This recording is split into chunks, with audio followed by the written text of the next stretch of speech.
wabarakatuh. Alhamdulillahi rabbil alamin. Wassalatu wassalamu ala sayyidina Muhammadin asyrafil anbiya'i wal mursalin wa ala alihi wa sahbihi ajma'in.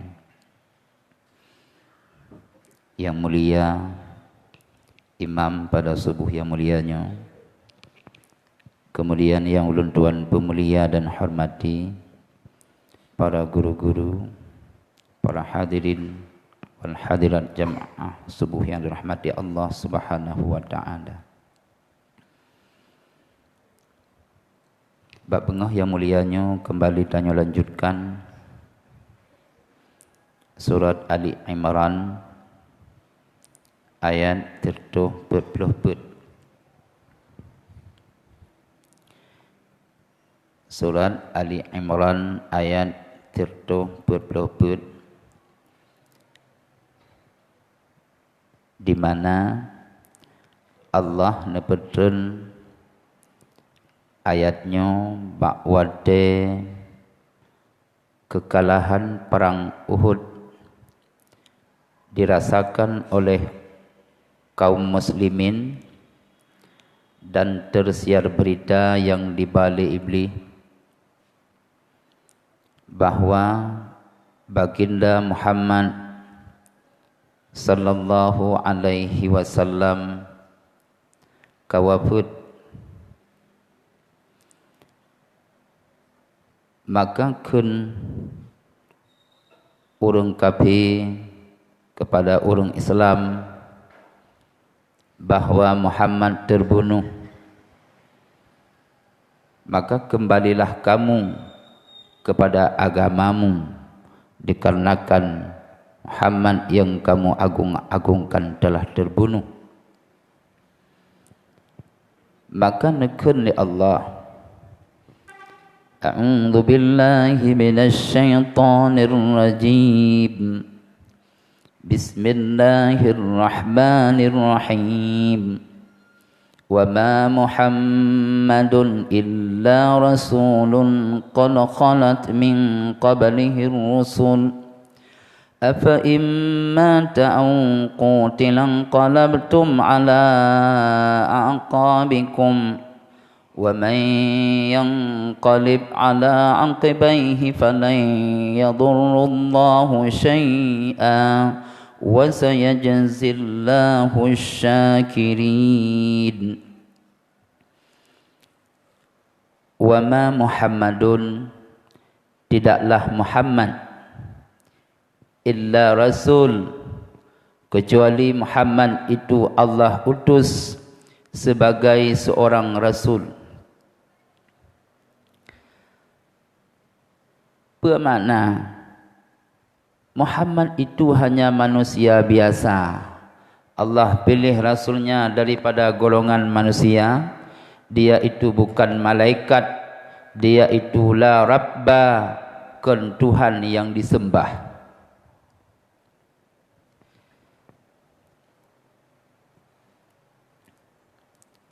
Fal maqsud min dzalika rad 'alal munafiq, maka yang dimaksud daripada demikian karena getolak di atas perkataan orang-orang munafik, haitsu qalu, sekira-kira mereka berkata. Kenapa mereka katakan? Karena melemahkan orang-orang muslim yang memang sudah kocar-kacir di dalam peperangan Uhud. Kata mereka, in kana Muhammad qutilah, andaikan Muhammad itu terbunuh, farji'u ila dinikum wa dini abaikum. Kalau Muhammad itu terbunuh, maka kembalilah kamu kepada agamamu, agama sebelummu, dan kembalilah kamu kepada agama bapa-bapakmu.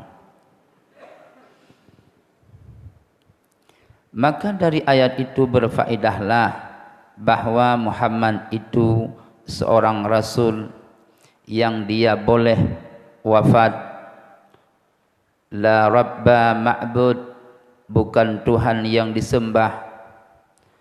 Hatta tadrukallaha min ajli mautihi, sehingga kamu meninggalkan menyembah Allah dikarenakan wafatnya Muhammad. Muhammad manusia biasa yang boleh wafat.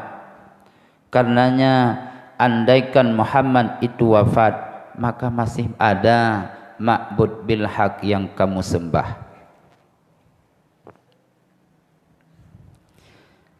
Lianna al-maqsud min wujudihi tablighu risalati rabbi, karena maksud daripada risalahnya Muhammad adalah menyampaikan risalah Tuhannya.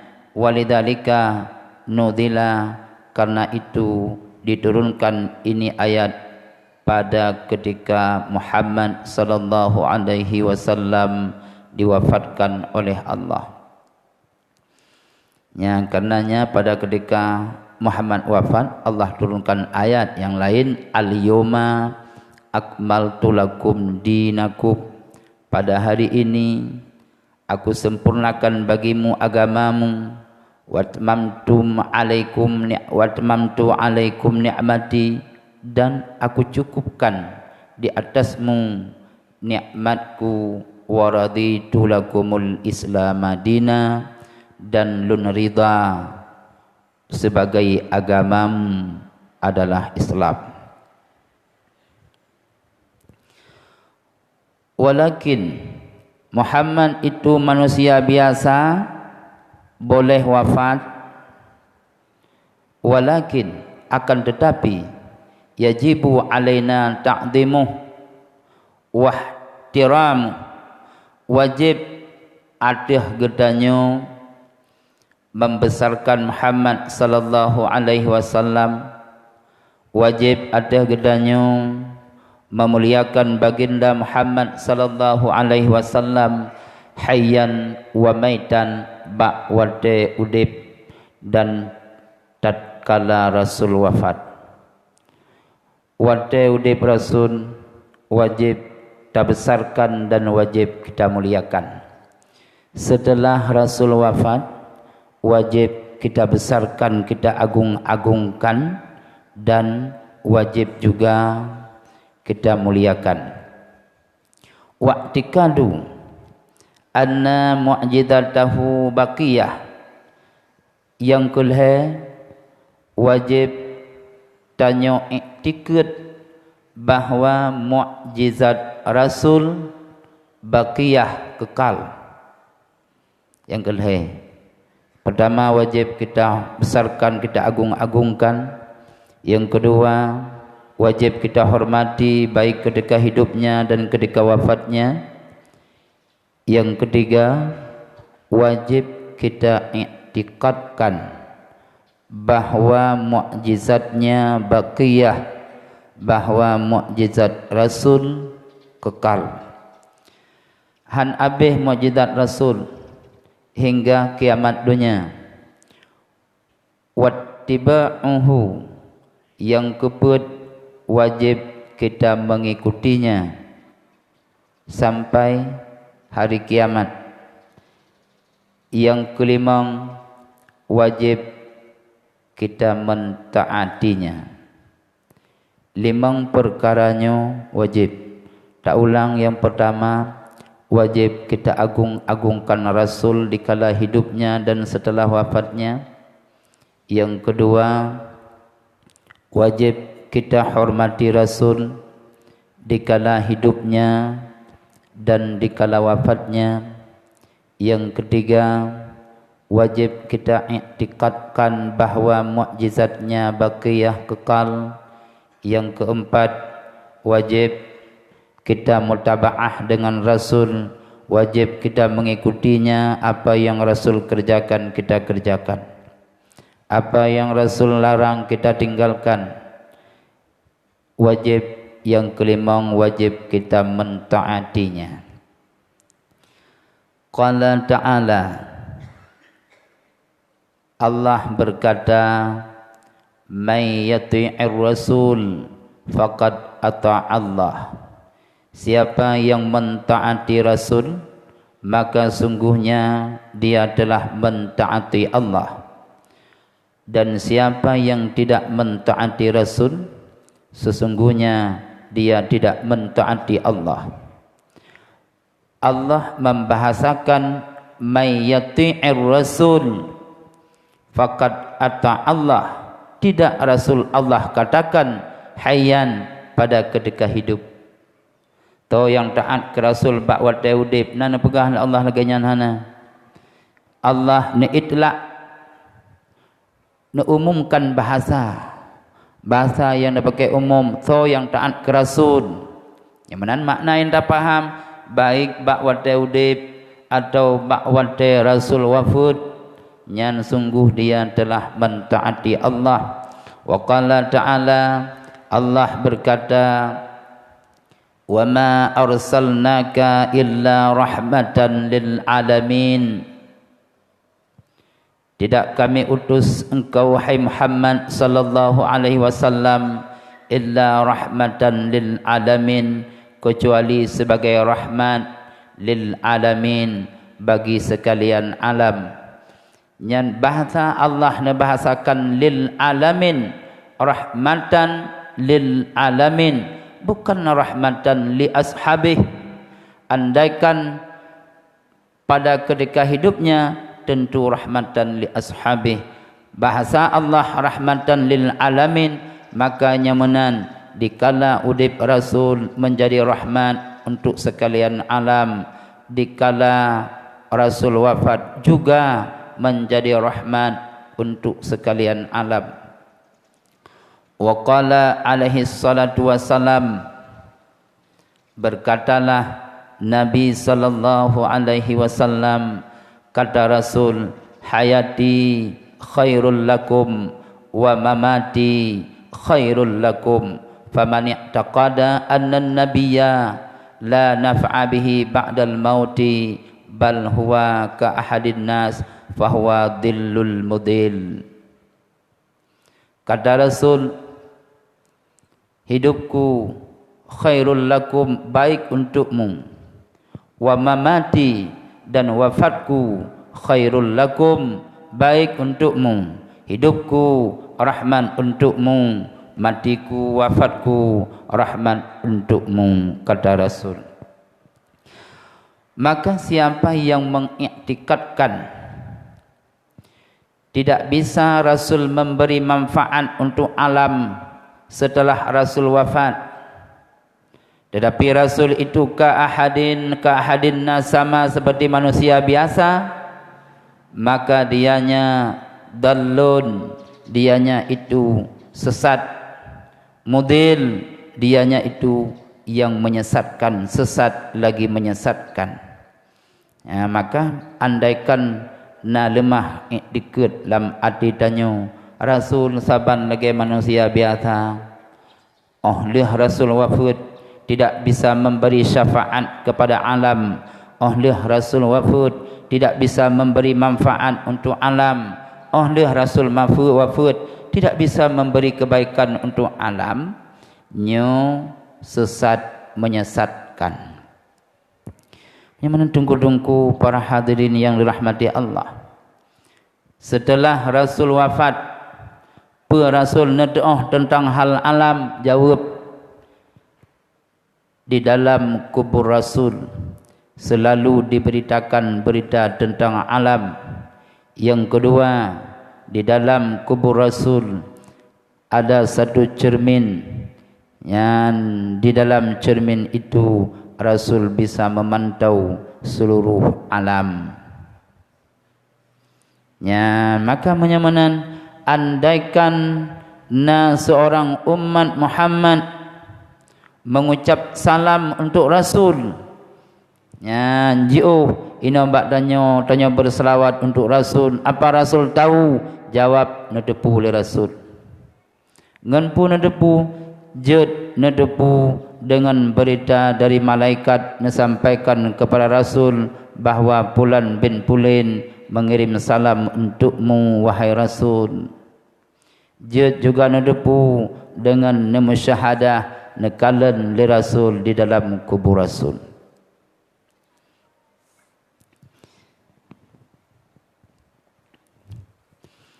Lanjut.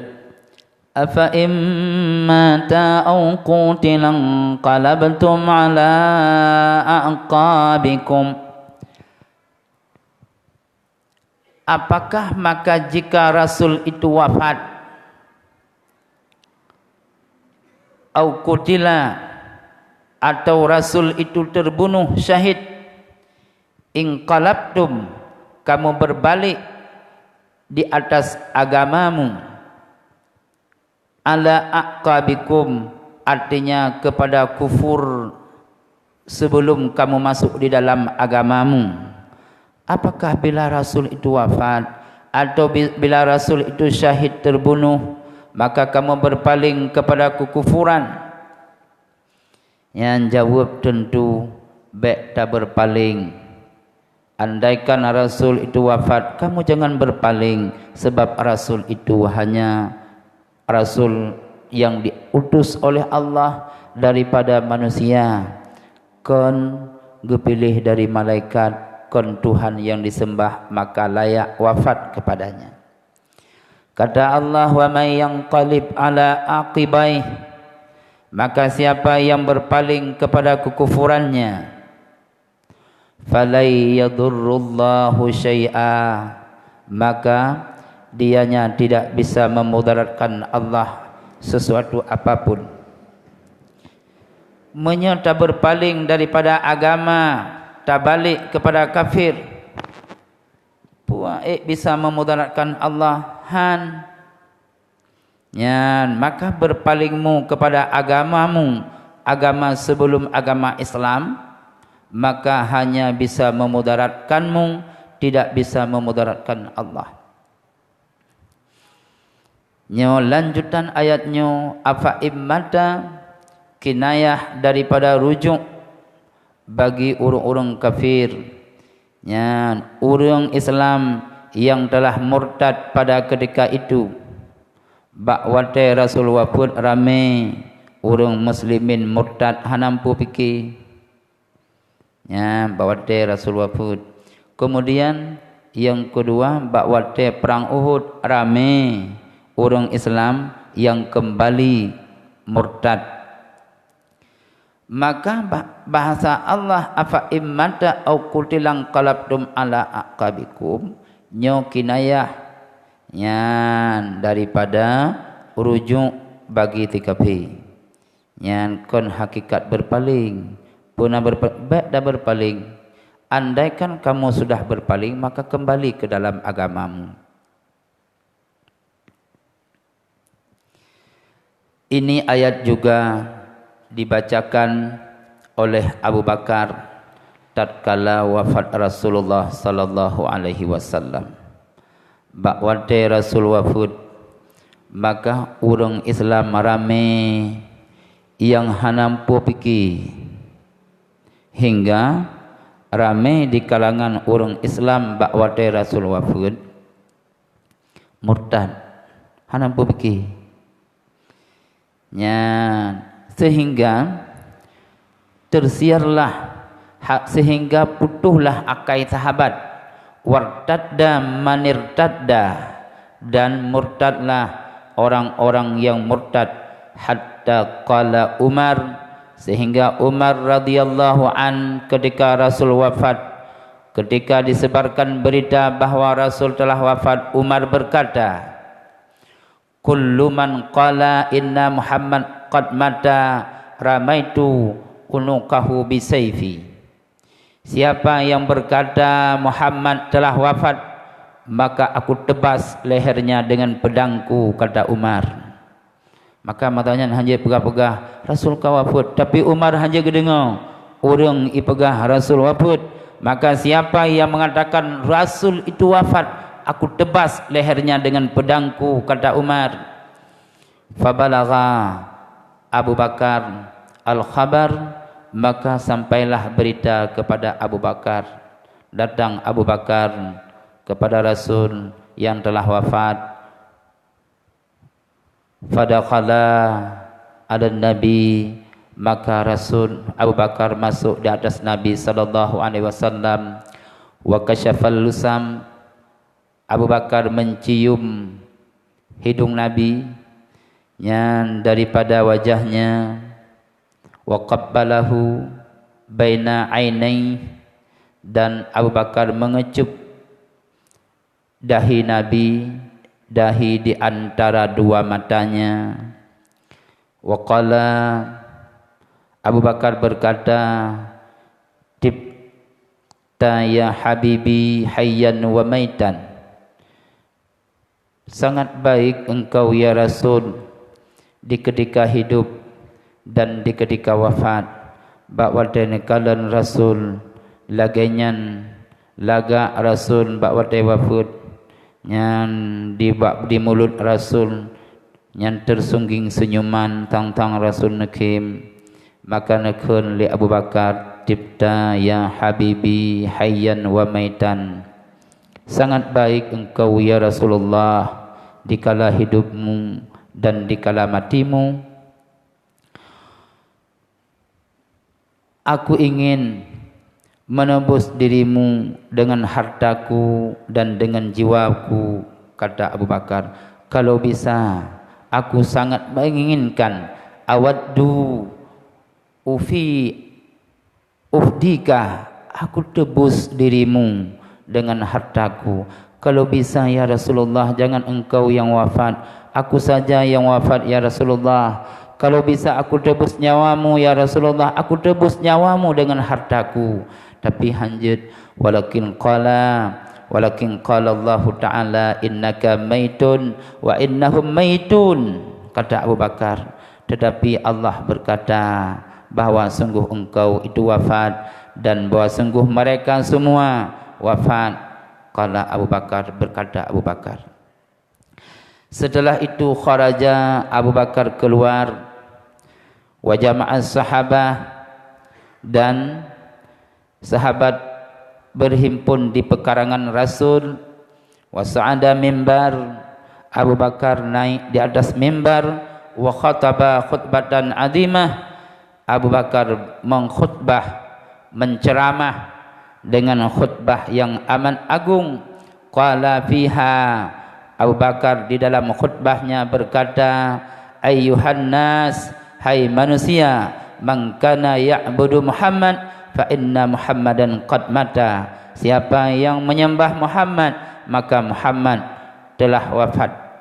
Wa man kana ya'budullah fa innallaha hayyun, maka siapa yang menyembah Allah, Allah itu hidup, Allah tidak wafat. La yamut, Allah tidak mati, tidak wafat. Wa qad qala, ketika itu Abu Bakar berkata ayat wa ma Muhammadun illa rasul, sampai habis nekun li Abu Bakar. Fatabatan nas, maka terdiamlah manusia. Hatta qala Umar, hingga Umar berkata, wallahi ka'anna hadal ayah lam asma'uha illa min Abi Bakrin, seakan-akan ini ayat tidak pernah aku dengar, kata Umar, selain daripada Abu Bakar.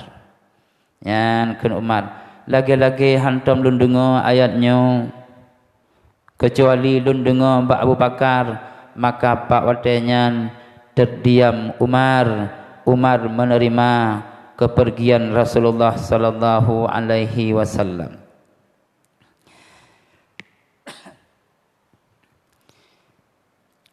Wa sayajzillahu syakirin, dan Allah nebalah terhadap orang-orang yang mensyukurinya. Artinya mensyukuri nikmatnya. Dengan apa syukur? Bitsabat, dengan tetap di atas agama. Setelah Rasul wafat, dianya berpegang teguh di atas agama. Dianya mengembankan amanah yang telah diberikan oleh Rasulullah, mengembankan amanah, menjalankan agama yang telah Rasul bawa, menetapkan diri di atas agama, kemudian tapeteun agama nya bentuk syukur di atas nikmat, karena agama Allah kirim sebagai nikmat, sebagai rahmat. Maka tanya tetapkan diri di atas agama, Taputun ro dadah agama, tapukong agamanya syukur, maka kun Allah akan nebalah li Allah terhadap orang-orang yang mensyukuri nikmat Allah, yaitu dengan menetapkan diri di atas agama Allah. Wa ma kana li nafsin an tamuta illa bi idnillahi kitaban muajjala. Dan tidaklah bagi seseorang dia mati kecuali dengan izin Allah. Yang mati itu kitabam muajjala, ketentuan yang sudah ditentukan oleh Allah. Menyamanan mati itu la yataqaddamu wa la yata'akhkhar, tidak terdahulu dan tidak tertakhir. Mati tepat waktu sudah ditetapkan oleh Allah kapan mati, han awai han akhir. Wa may yurid thawabat dunya, maka siapa yang mencari balasan dunia, nu'tihi minha, kami berikan balasan dunia yang dia harapkan. Dumna kamobi makusimalah, dum yang kalih gebuh jatah kepadanya. Kata Allah, may yurid thawabat dunia, to yang minta keinginan dunia, kelebihan dunia dan kemegahan dunia, kamobi kata Allah. Dumna kamobi makusimalah, dum yang kalih kamu bagi kepadanya ba'adali lebihan. Kiban maknai may yurid artinya mempergunakan niatnya untuk dunia, dianya meninggalkan akhirat, mentasaruf niatnya untuk dunia dan meninggalkan akhirat. Olehnya yang kedua, wa may yurid thawabal akhirah, so yang menginginkan balasan akhirat, nu'tihi minha, kamobi balasan akhirat, artinya mempergunakan niatnya, tasaruf hatinya untuk akhirat dan dianya meninggalkan hatinya untuk dunia, akhiratnya kamu berikan. Maka menyamanan maknai cita bayang tabah mentang yang contoh tanya kerja, untuk pu kerja untuk menggapai dunia. Ade tanya untuk apa kerja? Untuk menggapai dunia dan kemegahan dunia. Nyan laganya niat kamu bikin Allah, kamu berikan kepadanya niatnya itu. Adapun apabila dia pergunakan niatnya untuk akhirat, kupu kerja untuk akhirat, kerja biasa aja ulang ya cemata ja ugantu, kupu kerja untuk akhirat, pekerjaan yang sama, niat berbeda. Yang kamu berikan kepadanya akhirat kamu berikan. Maka menyamanan tentang urusan dunia, orang yang menginginkan dunia dan menginginkan akhirat, untuk urusan dunia taban merumpak la farqa, tidak ada beda. Tanya menginginkan dunia merumpak lagi jatah yang sudah ditentukan, tapi akhirat ha merumpak. Tanya menginginkan akhirat, dunia merumpak sid lagi jatah yang sudah ditentukan. Maka menyamanan segala aktivitas hidup pergunakanlah untuk akhirat. Beda biok tagai, bak nawaitu niat untuk dunia atau niat untuk akhirat. Pekerjaan akhirat kalau dijadikan dunia, pekerjaan dunia kalau dijadikan akhirat. Dah pekerjaan akhirat, tembahyang akhirat tembahyang. Tapi pekerjaan sembahyang kalau dijadikan dunia, untuk apa sembahyang? Untuk bermegah-megah, supaya dikatakan lun ahli ibadat, supaya dikatakan oleh orang lun orang yang taat, maka ibadah solat dunia. Pekerjaan yang paling hina, qada hajat tu dunia atau akhirat? Jawab akhirat. Kalau nawaitu akhirat. Tanya mbak wate qada hajat, mbak wate kaila keli tubuhan terbedun li tajak aju. Pakon karena yang gelarang oleh Allah bedun. Ada kamu dapat ya qada hajat. Bak wate ada damang dalam WC kerana tempat kuto ke perintah Allah damang raakiwi berbuah pahala. Dan yang baca doa berbuah pahala. Tadu ada tandus. Tak peduk akiwi tak pedang aki tuut unun. Yang tanya bertumpu di atas kaki kiri mendapat pahala. Yang bak qada hajat akhirat. Maka menyamanan ubeok tagai tinggai bak niat. Maka siapa yang menginginkan balasan dunia kami berikan kadar jatah yang sudah ditentukan, tapi akhirat tidak dia dapati. Dan siapa yang menginginkan akhirat kami berikan kepadanya akhiratnya. Wa sayajidis syakirin, kata Allah, dan akan kami balas orang-orang yang bersyukur di atas nikmat Allah, nikmat yang telah diberikan, baik nikmat agama, nikmat harta, dan nikmat hidup. Demikian pelajaran pada kesempatan yang mulianya, di mana terdapat kekurangan, kesilapan, mohon diperbanyak maaf. Billahi taufiq wal hidayah. Assalamualaikum warahmatullahi wabarakatuh.